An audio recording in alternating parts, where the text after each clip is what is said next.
आंगनवाड़ी कार्यकर्ताओं का मासिक वेतन 15,000 तक बढ़ाया। নমস্কাৰ, আটাইতকৈ এটা ভাল খবৰ। যিসকল আমাৰ অংগনবাড়ী আৰু আশা কৰ্মী প্ৰতিমাহে লাভ কৰিব তেখেতসকলে 15,000 দৰমহা আৰু 30% হ্ৰাস পাব বিদ্যুতৰ বিল।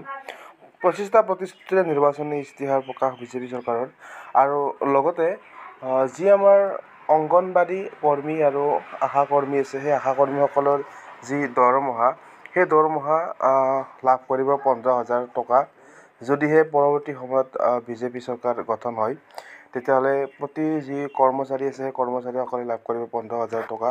আৰু ইতিমধ্যে আমাৰ মাননীয় অমিত শ্বাহ ডাঙৰীয়াও এটা ঘোষণা কৰিছে এখন নিৰ্বাচনী সভাত।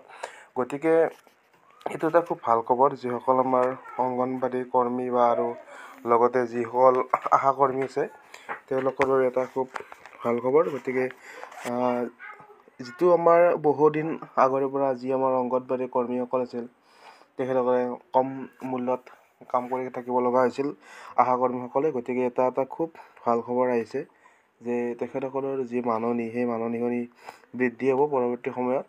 যদিহে পৰৱৰ্তী সময়ত আমাৰ বিজেপি চৰকাৰ পুনৰ গঠন হয়, তেতিয়াহ'লে তেখেতসকলে লাভ কৰিব এই দৰমহাসমূহ।